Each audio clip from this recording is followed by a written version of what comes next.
नमस्कार मित्रांनो, तुम्हा सर्वांचे रश्मीस फूड फॅक्टरीमध्ये मनापासून स्वागत आहे.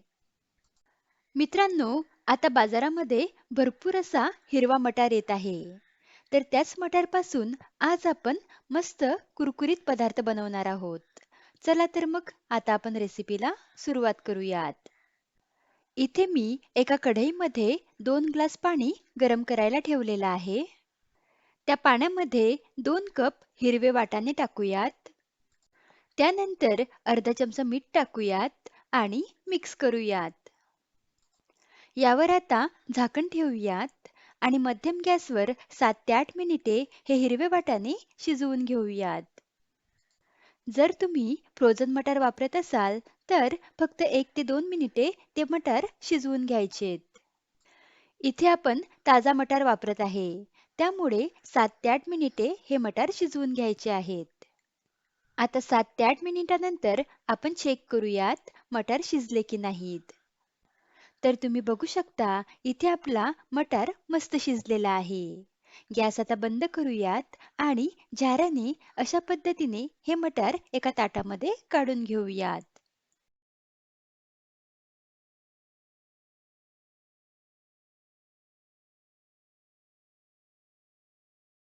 आता ग्लासाने किंवा वाटीने हे मटार असे स्मॅश करून घेऊयात. मी व्हिडिओमध्ये दाखवित आहे त्या पद्धतीने.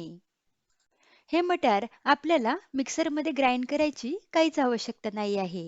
अशी वाटीने किंवा ग्लासाने हे मटार असे स्मॅश करून घ्यायचेत. इथे बघा हे मटार मी व्यवस्थित असे स्मॅश करून घेतले आहेत. यामध्ये आता पाऊण कप बेसन टाकूयात. बेसन पिठाऐवजी तुम्ही यामध्ये मूग डाळीचं पीठ किंवा ज्वारीचं पीठ सुद्धा टाकू शकता. किंवा तुमच्याकडे थालीपीठाची भाजणी असेल तर ते सुद्धा तुम्ही यामध्ये ॲड करू शकता. इथे मी बेसन पीठ वापरत आहे. त्यानंतर एक मध्यम आकाराचा लांबसर कापून घेतलेला कांदा टाकूयात आणि अर्धा चमचा किसून घेतलेली अद्रक टाकूयात. त्यानंतर इथे मी 7 ते 8 हिरव्या मिरच्या बारीक कापून घेतल्या आहेत आणि थोडी बारीक चिरलेली कोथिंबीर यामध्ये टाकूयात.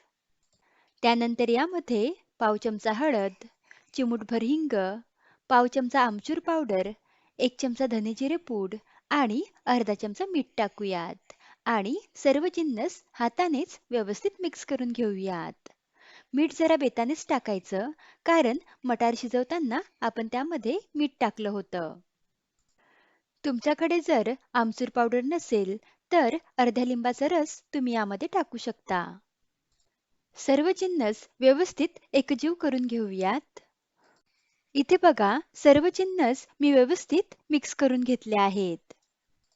आता या बनवलेल्या गोळ्यावर अगदी अर्धा चमचा तेल टाकूयात आणि त्या पिठाला व्यवस्थित लावून घेऊयात. जेणेकरून वडे बनवताना ते हाताला चिकटणार नाहीत. आता इथे मी हाताला सुद्धा अगदी थोडं तेल लावून घेतलं आहे. आता या पिठातील अगदी छोटा गोळा घ्यायचा आणि हातावर असे वडे थापून घ्यायचे आहेत. मी व्हिडिओमध्ये दाखवित आहे त्या पद्धतीने. तुम्ही आवडीनुसार लहान मोठ्या आकाराचे वडे थापू शकता. इथे बघा मी मस्त असा पातळसर वडा थापून घेतला आहे. ताटामध्ये ठेवूयात आणि अशाच पद्धतीने दुसरा वडा सुद्धा थापून घेऊयात. बाजूला गॅसवर कढईमध्ये मी तेल गरम करायला ठेवलेलं आहे. इथे बघा मी काही वडे थापून घेतले आहे. हे वडे आता आपण तळून घेऊयात. हे वडे तळायसाठी तेल मस्त कडकडीत गरम झालेलं पाहिजे. इथे बघा तेल मस्त कडकडीत गरम झालेलं आहे. यामध्ये आता एक एक वडा टाकूयात आणि लो फ्लेमवर हे वडे मस्त खरपूस रंगावर तळून घेऊयात. हे वडे लो फ्लेमवरच तळायचे म्हणजे मस्त कुरकुरीत तळल्या जातात. मस्त खरपूस रंगावर आलटून पालटून हे वडे आपल्याला तळून घ्यायचे आहेत. ह्या वड्यांना मस्त खरपूस रंग आलेला आहे. हे वडे आता ताटामध्ये काढून घेऊयात आणि अशाच पद्धतीने राहिलेले वडे सुद्धा लो फ्लेमवरच तळून घेऊयात.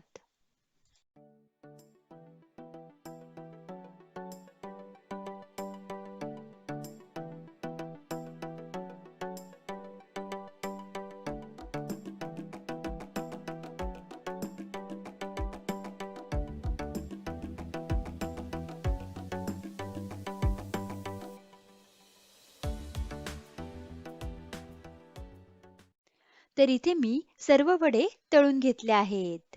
मस्त कुरकुरीत असे मटार वडे बनवून तयार झाले आहेत.